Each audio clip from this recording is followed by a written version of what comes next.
Hey folks, how you doing? Another installment here on the Yards Me Nom channel. Um, yeah.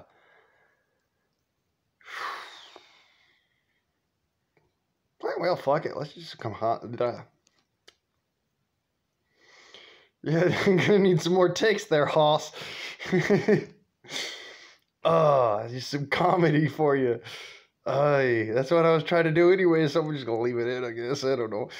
Yo, so as it stands, I got you a story to tell you all. In honor of my old man, God, John Price, you were a prick. Okay, anyways, I loved him a lot, and he's gone now, so I'm not gonna do any more ill speaking of the dead. Thank you. My old man was a peculiar fuck. He'd leave tokens of his gratitude throughout my childhood, as it were, and it was one of those times. I could remember just like it was yesterday. I asked my daddy for a pellet gun one year for Christmas, and because I grew up in a Catholic household. Didn't mean I was devout. It just meant that I was growing up in a Catholic household. Anyways, I asked him for a pellet gun one year because I was 8 years old, and Red Ryder was kind of like 1961 sort of thing. So didn't give a fuck about Red Ryder. I wanted me a pellet gun. My daddy, he went out and he came back from the store and he had a nice package all wrapped up in a bow and stuff. And he said, "You can't open this till Christmas." And boy, did he have a big old shit-eating grin on his face, man. You ought to have seen it. I swerve.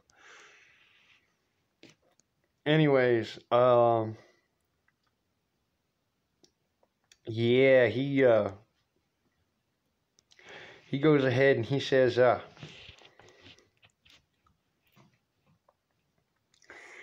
you don't open this till Christmas, right?" So we're all sitting there. My sister's got their Barbie dolls and their Ken vacation RV house thing, whatever, for my Uncle Eric. And because he works at Mattel, he can get that stuff at like deadbeat prices and shit. So it was really cool. But so no, my old man, we get around to my turn, and he hands me that package he brought in the other day, and he says, "Well, shit, son, go ahead, tear it open."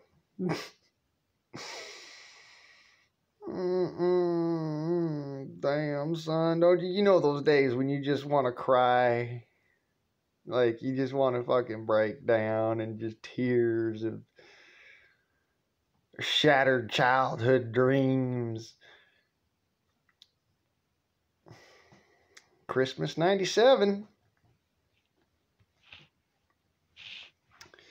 Or was it 96?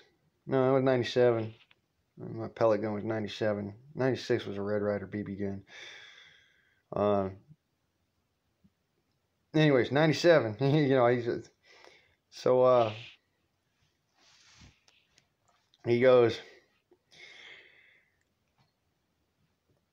he goes ahead and he says, "Well, go ahead and tear that open for me, son. I want to see what you got." And he goes, because this is just the way we did things in our family. Nobody knew what anyone was getting. So I rip off the packaging and I'm all happy. I thinking I'm getting me a pellet gun. And I pull out this Bozo the Clown automatic cork popper. The little thing that you would sit there and do this with, and it'd go pump, pump, pump, pump, pump. Yeah, he says, "Son, I ain't digging no lead out the walls." You learn how to shoot that, and you learn the muzzle control and discipline and all that fun shit, and then I'll buy you a gun. You got your BB gun downstairs. There's plenty enough to learn. So, fast forward 6 months, it's my birthday. And by this time, I've had straight A's. I mean, I'm greasing the pig hard this year. I put so much effort forward. My teachers were saying, how on earth does this kid know calculus? You know, honest. Anyways, you know, he's sitting there. He's really impressed with me. He's telling all his buddies at work about me. And he's like, oh, my son's the best. Look at this report card. Straight A's, man. The only downside was one freaking A minus, but he got straight A's, damn it. So, you know, my birthday rolls around, and we're driving around down in Roy, and my daddy says, so son, where do you think we're going? And I go, I don't know, maybe Uncle Don's? I don't know, maybe going fishing? We go driving down around the turnpike there where Riverside Archery used to be. And I look up and I go, we're gonna go get me a bow. And my dad goes, oh no, kid, that's way too fucking expensive. I'm not buying you a freaking bow right now. Are you insane? You might end up shooting the neighbor's cat or something. I'm not buying you a bow. Fuck. Fucking crazy kid. So we keep on driving, and there used to be a Walmart. Now it's a like a True Value or a Winco or like a Halby's or something. I don't know. Something's there. Rite Aid, Halby, not Halby's, Hustlers, Mark and Sims, something like that. I don't know. Smith's Goods. I don't remember entirely. But what I do remember to this day is that it was a Walmart. So we went down to the Walmart, and we go walking in, and you could have swore to God that everybody in that place was like, who is this freaking sweaty machine shop smelling fuck walking around with this kid that cannot let go of his belt loop? I mean, what is he, some sort of perv or something? My dad would look around at him like, the fuck you looking at? Well, keep your freaking cross eyes to yourself, son, because this is my boy. This is my son. Oh, and ain't nothing wrong with us. You're the motherfucker around here doing the ministry of the silly walks. So, eyes to yourself and shuffle on. You know?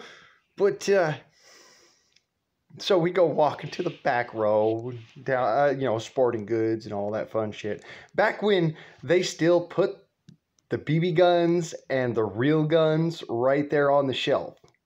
You know, you could actually walk up as a child and pick up a fucking 30-30 carbine and sit there and play around with the action until the freaking manager came over and snatched it out of your hands and said, you can't have that, kid.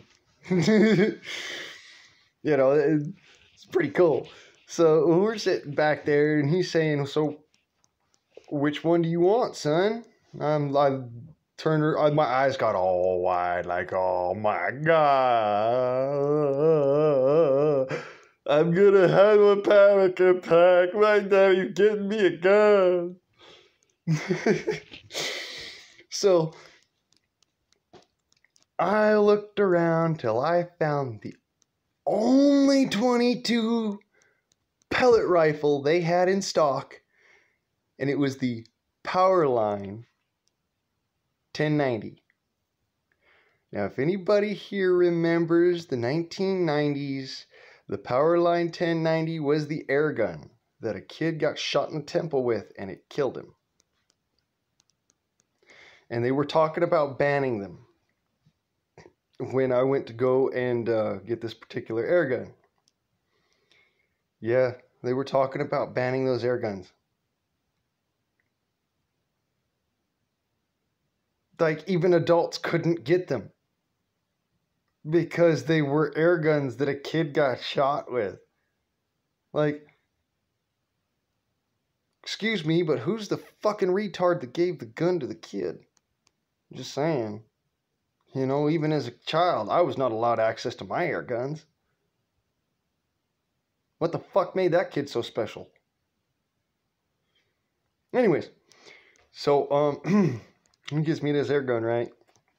And we're walking up to the counter, and I'm so proud. I won't even put the air gun down. I won't even look at pellets even, because I'm sitting there just like, oh, it's my air gun, it's my air gun, it's my air gun, it's my air gun. So, I'm sitting there just freaking spazzing out. My grandma comes walking in. I didn't even know she'd, like, followed us down there to Walmart or nothing. My grandma looks at my dad and says, so is this the one? Is this the one he wants? And my dad goes, well, yeah, Mom, but that's all right. I'll get it. I'll get it up for him. It's okay. She goes, nonsense. My grandson is going to get everything he wants for his birthday. Because that was a wicked trick you pulled on him, J. Prey. I ought to slap the piss at you. My grandma was a woman you did not mess with. I don't give a shite. Y'all don't understand. When an Arkansas woman says, I slap the piss at you, you go and you walk the other direction very quietly with your hands held high. Like as if you got a razor knife to your nuts and a gun to your throat. And yes, in that particular respect, a razor knife to your sack and a gun here. Because my grandmama was dead fucking serious. My daddy had told me to put down that Powerline 1090 and pick up a piece of shit little freaking rinky-dink freaking 22 pellet pistol, the 1322, that I really fucking don't like. I don't. I mean, I have one, I carry one a lot, but no, it's not powerful enough to do a fucking thing. And I wanted that air gun to go hunting with my dad. I wanted it for squirrel hunting, you know, rabbit hunting and shit. While he was out there popping deer with his bow, I wanted a 22 caliber pellet gun that I could turn around and knock squirrels out the tree with when we have something for supper later. So, you know, anyways, he made me put that down and get a little pea shooter plink him and do it like, oh, he's just gonna be plinking, it's okay, he's just a kid, you know, I don't want him to have no freaking dangerous weapons or nothing. Yeah, my grandma was not putting up with that shit. My daddy got a freaking 22 long rifle when he was 9 years old. If I wasn't getting a 22 long rifle, by God, I was getting what I wanted. And that was my grandma's foot hitting the floor. You could have heard that shit from the front door. I swerve. I mean, I still hear those echoes through that hall to this day. I mean, I go up there to the Winco or whatever it is, you know, Winco Foods or whatever, and I'll walk through the front door and I'll be like, damn, what was that? Did somebody just slam their foot against the ground? She literally put her foot against the ground with enough force that motherfuckers at the front desk were sitting there going, did y'all let off a firecracker back there or something? You know, she was not putting up with any of his shit that day. She's like, no, this is my grandson's birthday. And it is the day that he becomes a little man. In our family, when you get to an age of reason, which means that you can understand and comprehend what death is. Okay, that's what we call age of reason in the Price family. When you can comprehend and understand what death is, that's the day that you become a man. Because on that day, you are taken from the house, they leave you in the woods, and you have to find out for yourself how much of a survivor you are. So my daddy, he didn't want to do it. He was just so against that particular tradition. He was, as I've said before, my dad was a liberal. I mean, he was just horribly liberal. It was kind of sickening. My daddy was a gun-toting liberal. I mean, made no sense. He wouldn't carry a gun, no matter fucking what, anywhere, anytime, anyhow, nothing. He had gun collections, but he'd never carry a gun. Never. Not a one fucking time would he ever carry a gun. Why? Because he was scared of it. He was scared of guns. He liked bows. He actually liked bows. He thought of a bow as being the world's most lethal weapon.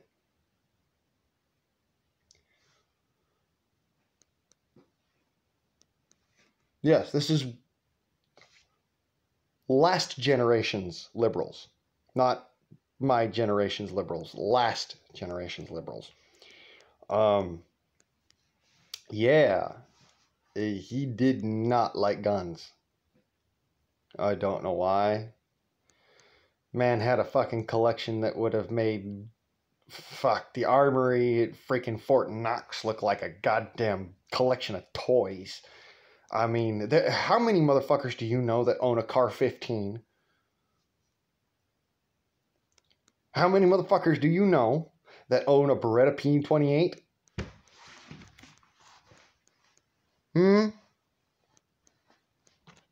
Yeah, for those of you who don't know, that is the Army issue Browning 9. It's the same fucking thing, you just get more rounds. Beretta P28. So yeah, he had that gun. He had the Ithaca 18, I think it was like the 1860 freaking pump that he'd had since he was a 15-year-old and used to go hunting with my granddaddy. Yeah, the liberal that went out hunting. Whoa, what a concept. No, but really, a lot of libs these days are brought up on the whole, oh, don't shoot Bambi's mommy thing, or non-Daffy thing. And I was brought up on, if it walks like a duck, it talks like a duck, and that fucker fits in a skillet, motherfucker, it's dinner. So y'all say, no, not Daffy, or no, not Thumper, or no, not Bambi's mommy, or no, not Bambi, or no, not the Prince of the Forest.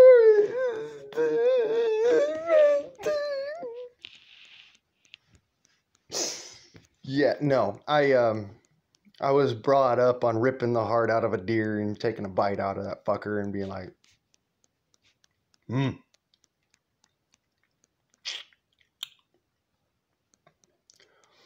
Ispakwe, nekawija. You know? Basically, the spark of life, I take your soul. That's what that means. Cahokian, ancient Sarkhan.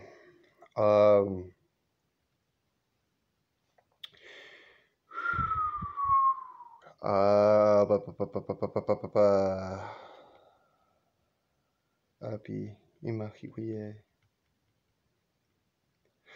Oh, right. So anyways, I got that pellet gun to go hunting. My grandma, she was like, motherfucker, this kid's gonna get damn good with a pellet gun. Because that's my boy. I mean, that's my pride and joy right there. He just like his cousins. He got himself a trigger finger. He can go out there and he can hunt and he is good. That was my grandmama. A good woman. Anyways, she made a decision that if my dad was gonna buy that freaking little rinky-dink pellet pistol for me, she was going to then purchase that air rifle just so that I could have the damn thing. And then she was going to purchase me a .22 long rifle to spite my dad. It was that kind of thing. She really was pissed at him that day. She was fucking livid. I have never seen that woman cuss like that. I swear. I mean, I thought I had the mouth of a sailor. Holy shit. This woman made fucking flowers wilt. I mean, this woman made a pastor cry that day. I swear to hell, she made Satan uncomfortable. That motherfucker was sitting there going, lady, wow. Just, wow. Oh. The putrescence. Oh. Oh. What is that foul sound? God's sitting up there going,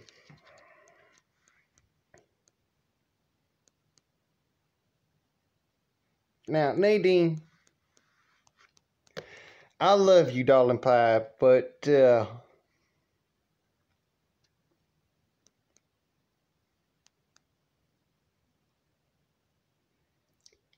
you really want to be teaching that boy all them words at this age?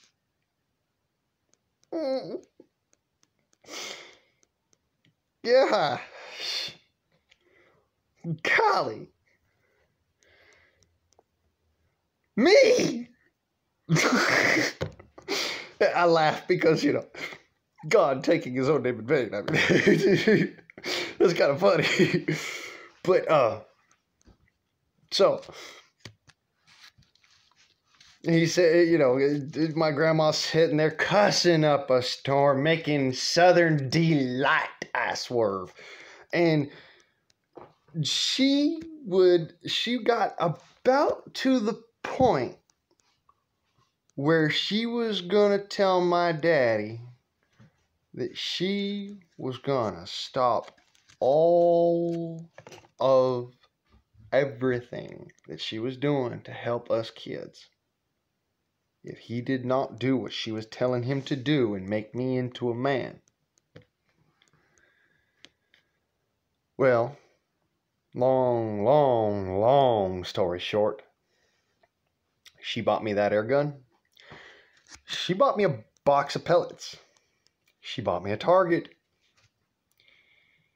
And then she took me up to her house up in Pocatello, Idaho, and said, now you shoot every goddamn squirrel that comes up that tree. And if I don't see at least 5 squirrels on the ground when I come out here to come and get you, boy, I'm going to tan your hide. And I'm going to do it with your daddy's belt. And I said, okay, Grandma, but why are you going to spank me over not shooting squirrels? I mean, Dad spanks me over shooting sparrows. My grandma said, your daddy's a pussy. I ain't gonna have a grandson that turned out the same. You sit here and you make sure that you take my well-earned money and you use it right. And if you do that, you've earned it. If you don't, you will never appreciate your birthday present. And I will take it from you and I will break it across your backside. Don't you test me, boy. And I said, uh-huh. Yes, ma'am. I sat there on that back porch and I plinked squirrels till the sun went down. And I tell you what, I had a pile of squirrels larger than my head as it is today. I got a gigantic freaking head, by the way. I mean, here's my hand up against my head. Just says size-wise, you know. I got a big head. I had a pile of squirrels that was, you know, a good 1.5 feet. It was something. And my grandma comes out and she goes, Jesus.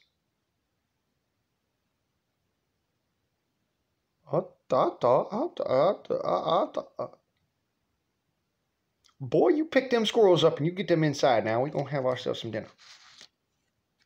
And I said, okay, Grandma. I kind of gave her a funny look and I walked over there and I picked up all them squirrels. And I walked back over and she says, now you sit here. Don't you move now. Don't you do nothing. Don't you pick up that air rifle. Don't you do nothing till I get back. She walked inside and she says, John! The top of her lungs. And she's screaming at the top of her lungs. He comes running from the front room where he was sitting there hanging out with, I think it might have been his cousin or something. Anyway, she comes running into the house, into the back room. He's like, what, mama, what? And she goes, get your ass out there and you teach that boy how to skin a rat proper. Now, she used to call squirrels rats, just so you know.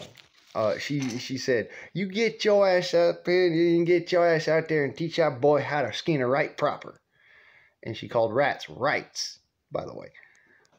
She didn't call them rats. They were rights. Anyways, I digress. So she says all this. My daddy, he looks at her and goes, Mom, what'd you do now? Because you got to remember, my daddy grew up with this woman. He knows her better than I ever could have. So he goes, Mom, what did you do now? And she goes, boy, don't you sass me. Get your ass out there and go do that. And he straight up boot scooting out the door, ran his ass out there, and he's like, what the fuck?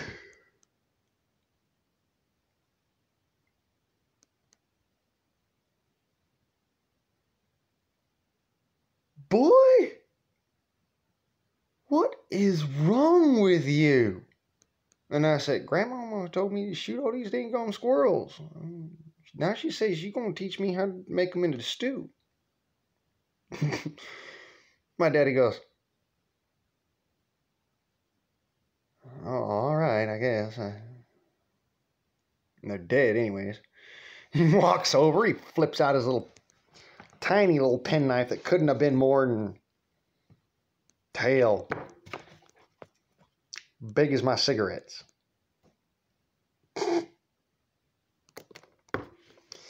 Whips out this tiny penknife, this tiny little fucker. I don't even know where it is now. It probably just got lost somewhere. I don't know. My dad had a way of keeping a hold on stuff. I don't keep holds on shit. So anyways, he pulls out this tiny little penknife and he goes, all right, son. Now, there's 3 ways to skin a squirrel. We've got so many of them here that I'm going to first teach you the quick way. And we're going to save 2 squirrels to test out the other two methods, all right? And I'm going to teach you these methods. So you save 2 squirrels and I'll save 2 squirrels. And I'm going to teach you these methods now. My daddy, he says, all right, now you grab the squirrel here right in the middle by yonder back, by the fur. You put a little tiny nick hole here, and then you take your fingers, you dig them up underneath his backside, and you just rap. And I was like,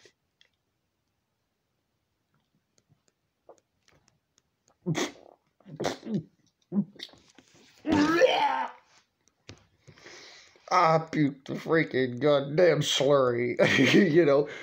And he turns around and he says, well, shit, son, you better get used to this if you're going to be a great white hunter. You heard? And I said, all right, Daddy, I'm all right with this. I can do this. I can do this. So I take the little penknife and I cut a squirrel across the back. And stick my fingers in there. I'm like, oh, that felt nasty. So I stick my other fingers in there. 2 fingers each side. And I go, oh, it stinks. And then I go, and he goes, boy, just rip it already. And I go, and the squirrel goes flying up in the air and lands smack on the top of his head. And he goes, boy, I didn't mean pull that hard. Picks up the squirrel off his head, puts it down on the counter. And then he proceeds to pick up another squirrel, and he's just sitting there and kind of doing it mechanically now. He's just doing it because he's like, fuck this. I ain't teaching this kid shit. We're just going to make this into stew. And he gets down to about 5 squirrels. And I said, Daddy, aren't you going to wait and teach me the 2 methods? And he goes, oh, shit. Sorry, boy. Sorry, son. I didn't see. I didn't realize I'd done all of them. I didn't realize. I didn't see him, son. I'm sorry. All right. This last one you get to do for practice, okay? And the other way, like I showed you, make a little cut on the back. So I made a little cut on the back with my little penknife that he'd bought me, like not even a week prior, with the air guns, a little Swiss Army. I cut a little incision in the back. I stick my fingers up inside there. I stick my other fingers down inside there, and I just kind of knuckled up underneath and rip. Popped out on the table. And he goes, good job. Now, you're going to do these ones different. And I go, okay, Daddy. Now I put my knife down. And then he picks up a squirrel and he goes, damn, that thing's got a big old set of beans on him.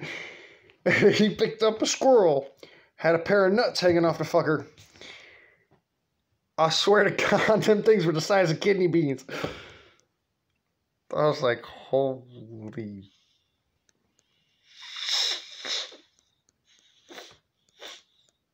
And my daddy was like, don't you say it, boy. Don't you say it. I'm sitting there, I'm just like.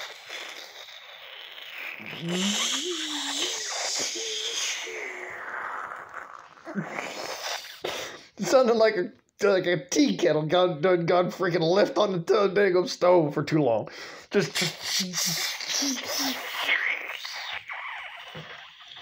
I'm turning bright red. And he goes, well, shit, son, let it out. And I go, shit. That squirrel's balls are bigger on his body than yours are, Daddy. He goes, don't you ever say that, son. Don't you ever let me catch you saying that. I look at him, I'm like, well, I know that they're smaller, but Daddy, by proportionate size, I mean, that squirrel's got a tiny little body and a big set of pills. I mean, and my dad goes, Boy, take your mind off his junk. What you're here for is to learn how to skin a goddamn rat. So he says, all right, now, I'm going to teach you this method. This works the best on rabbits, skunk, possum, raccoon, and large game. And I said, Daddy, what's large game? And he goes, well, that'd be things like deer and moose and bear and wild pig and what did he call that again? It's like there's some sort of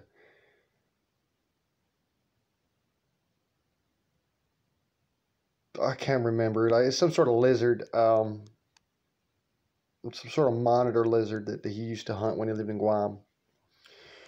Anyways, he said you can hunt any of these animals, but you got to know this method in order to be able to skin them, in order to be able to cut them appropriately so you don't ruin the meat. I said, all right, Daddy, you show me.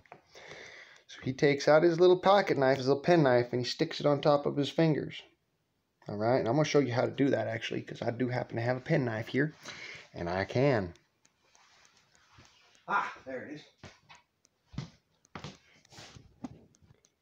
Ye-O Special.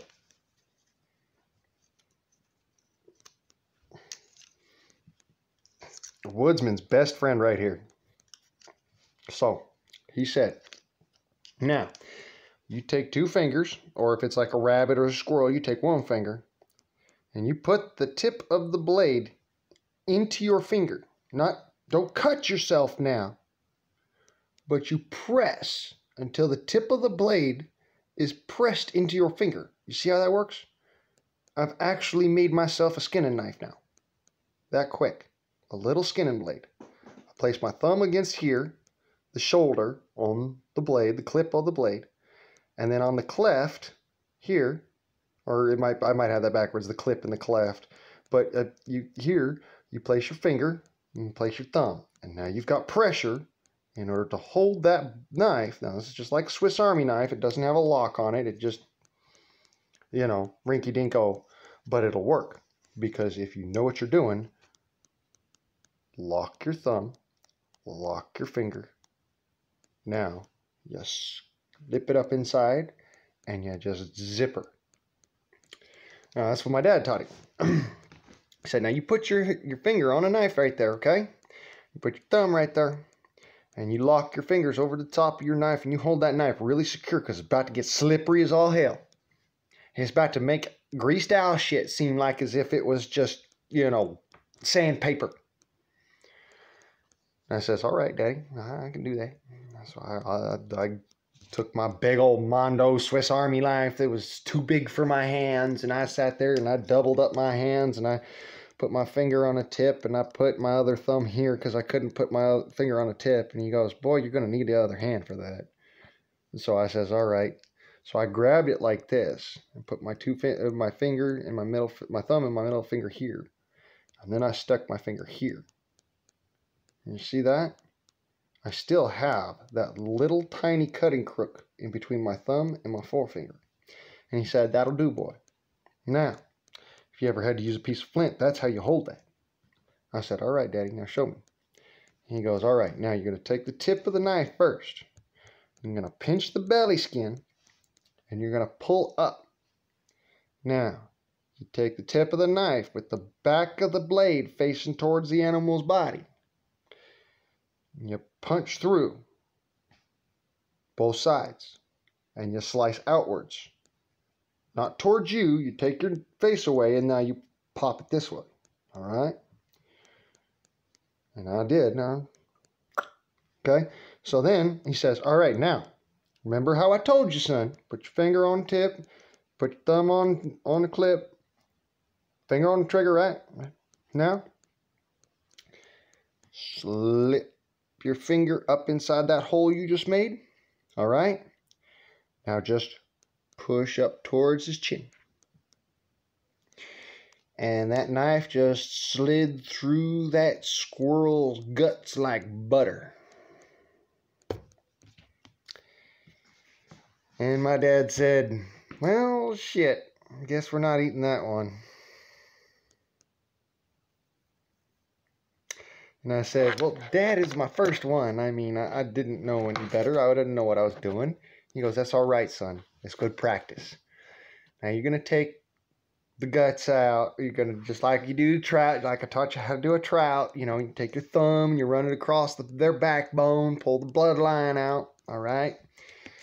Same thing here. You got to run your thumb across the backbone, pull all the little bloodies out.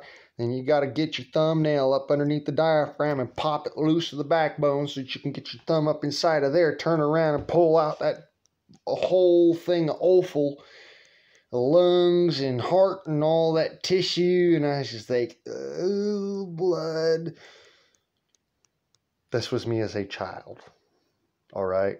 Y'all know me now. I got fucking, I look at blood and I'm like, huh, red.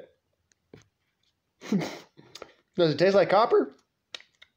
Hey, blood. Hey, what do you know? Oh, I think I might have a stomachache now. From eating blood. But no, see what I'm saying? Cast iron stomach. I'd look at this. I'd look at blood. I look at guts. I look at gore, and I'm like, cool. Hollywood in real life.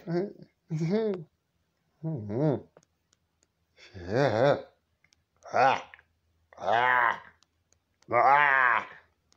But anyways, you know, I don't have a gag reflex. That's just all acting, by the way.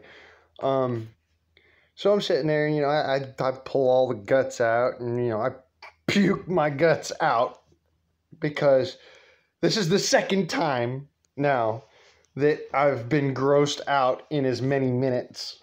All right, he done freaking pulled all the rest of them apart, and I'm just sitting there kind of looking off into space, paying attention, having a Coca-Cola, not fucking looking at this shit, because I was like, what is wrong with this species?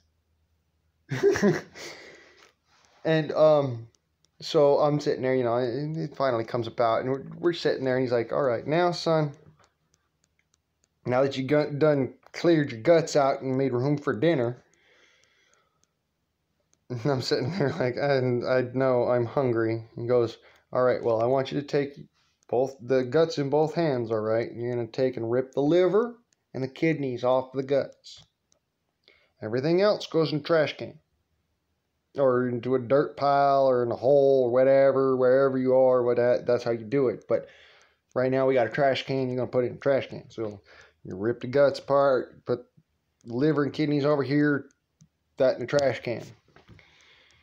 So then he says, all right, you did all right for that part. Now you're going to learn how to skin. And I went, what? And he goes, oh, it's easy, boy. You were doing it earlier. You just didn't know it. I said, oh, you mean where they pull them apart? And he goes, no, boy. Not like that. That's how you destroy a skin. Let me show you how to do a skinning job, a right proper one. So he said he takes his squirrel in his hand and he does just like he taught me to do. Only he does it so quick it's hard to keep up with him. So he's making sure I'm paying fucking eyeball close attention. My eyeballs are almost getting flacked by his flecker, you know. And so I'm sitting there just like nearly this close to the fucking squirrel. And he's just... And he's sitting there with a squirrel's skin in one hand, the carcass in the other, and he goes, see, boy? That's how you skin them. When we're done with dinner, I'll teach you how to tan these hides, all right? Now, the other method for skinning a squirrel. And he goes, and he screams at the top of his lungs. Now, this is the way our family is, all right? He goes, woo-woo! Mama! She comes blitzing out of the house, full freaking scatterbrained run, pinafore flying, just, oh my God, what happened to my boys? She comes out, looks out the door, is like, what? Don't you scare me like that, John Pop. I done nearly gave me palpitations. I'm sitting there going, I don't want to say nothing. I don't want to say nothing. Just stay shut the fuck up. Just don't say nothing. Just don't say nothing. Just shush. Because this was a woman where if you said, but Grandma, heart palpitations ain't life-threatening, she'd have been like, you shut your mouth, boy. You shush now. I shush now. None of you know this. I shush now. She'd say it like that. Every time you try to open your mouth, you try to apologize, she'd be like, I shush now. I zip it. I shush now. I shut out. No. I say no. No. Shh. What does the locomotive saying? Shh. She'd be straight up in your face like shh. And she would give you the eyeball from hell. I mean, just like shh.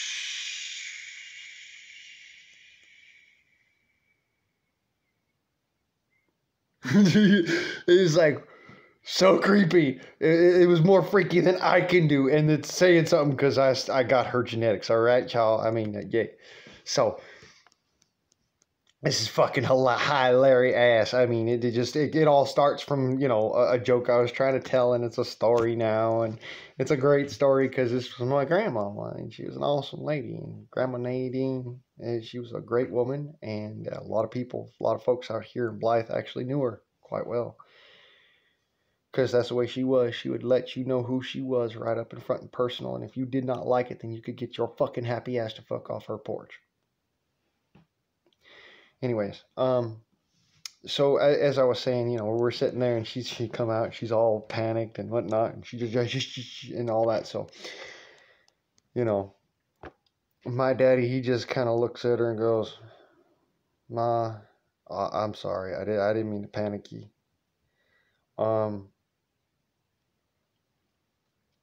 You got a rubber band?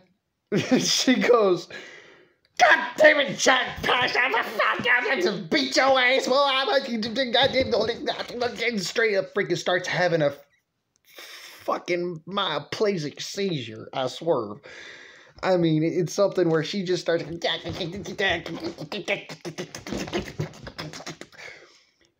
you know, she would freaking lose her shit. Literally lose her shit. When he, you know, for something like that, which it was okay for her, because, you know, it's one thing when she raised her voice, she was the woman who owned the family. Literally. But, no, it's actually figuratively, you know, familially speaking, she owned the family because she was the matriarch, okay? And there was no patriarch of the family. He died before I was born. And as a matter of fact, he died before any of the children in the family were born. So, the patriarch was gone. The matriarch is there and she rules the roost. And boy, did she lose her shit when you tried to freaking freak her out in order to get her attention. Little did I know that at the time she had been sitting on a toilet. Yeah, she was using the restroom. And she freaking straight ran almost a buck-ass naked out to the door in front of her neighbors, my cousins, like half my family, and we don't rightly give a shit, but her neighbors cared. She goes running out the back door, right? And he's like, just straight up snatches my dad up by his shirt and says, John Price, I will whoop yo baseball. And he goes, Mama. It just put some pants on. It's not that big a deal. Just put some pants. Pants. Yes, those things, you know, you wear in public. Pants. Mama, breathe. It's not that big a deal. Breathe. So, of course, always my family's got to be just a riot of laughter. All right? I mean, if it wasn't so serious, everybody on that freaking block would have been busting up laughing in geriatric stitches. I mean, sorry, not geriatric, gelotic stitches. So, anyways, she goes, what you want from me, boy? And I'm sitting there and I'm just kind of looking off at the choke cherry bush and, you know, not paying no mind to either or any of it, because I was taught you don't ever, you know, look when women are indecent and are not necessarily having that intimate closeness with you. You don't look. It's shameful. Unless they want you to look, then you look. But, you know, you don't look unless you're asked to look. So I'm sitting there and I'm looking off into the bushes like I don't even know what the fuck's going on. Grandma got no pants on. I ain't looking, I ain't touching, I ain't thinking, I ain't fucking nothing. I'm just, you know. Anyways, so I'm sitting there, you know, I'm looking off into the bushes, into the choke cherries, and she says, Lane, you get your little ass inside and you go get me a pot now. We're going to cook up this some supper. And I says, yes, Grandma. And I run around the outside of her and just inside, looking out away from her the whole damn time. And I run smack into one of the freaking awning posts.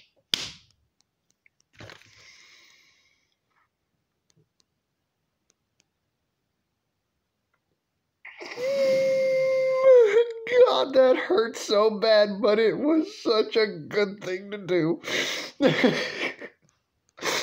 I mean, I have never in my life seen my grandmother laugh that hard. Ever before or ever since. And my grandmama was a laugher. I mean, she'd full gale, a guffaw. Nah. She would open her laugh and laugh from her belly. This was a woman who knew how to laugh. So she would bust out. She just busted out this time, just laughing so hard that she finished doing what she was doing in the bathroom right there on the back porch. We decided, we're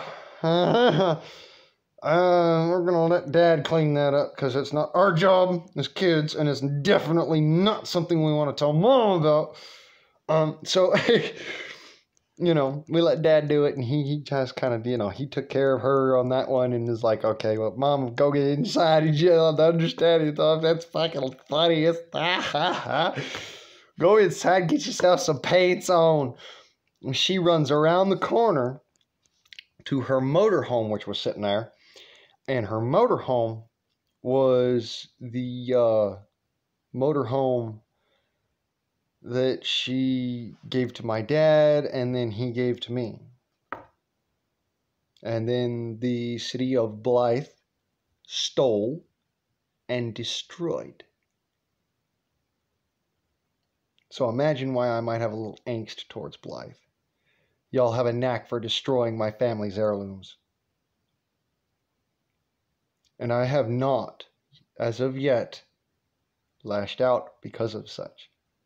Which is saying I have a fucking shit ton of patience and y'all are treading on it.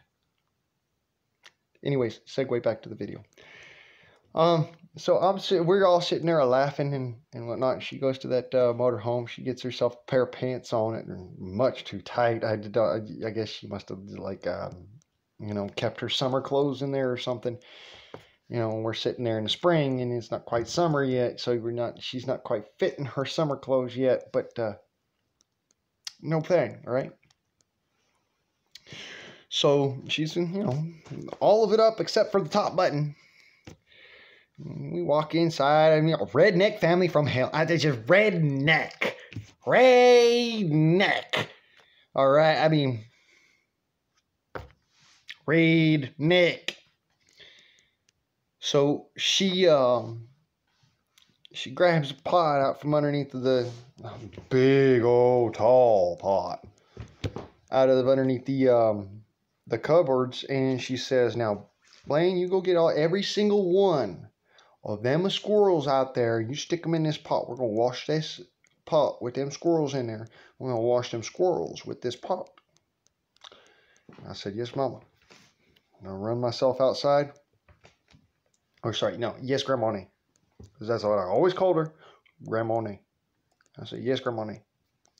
And I ran outside and I started hand jiving squirrels into the pot. And I look up and there's a big old gnarly crow sitting up there on a branch, pecking at one of my squirrels. Now, I'm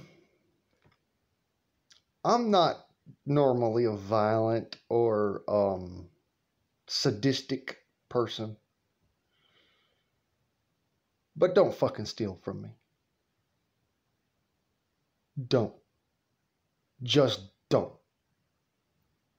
It's a bad fucking idea. As this crow found out to his dismay.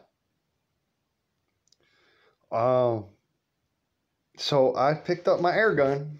My grandmama looking out the freaking kitchen window at me like, "Boy, what's he doing now? You see another squirrel up there or something?"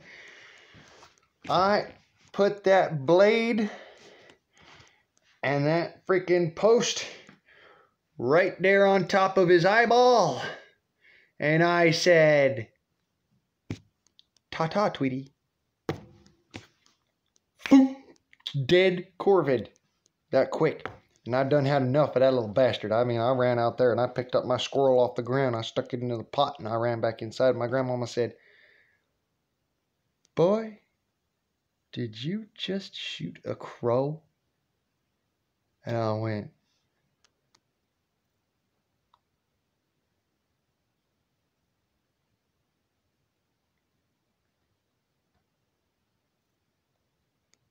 "Don't hurt me, Grandma. He stole my squirrel." And she goes, "Boy, don't you be crying that. Did you go out there and you dig us a little grave for yonder crow and you show him proper respect that he is due.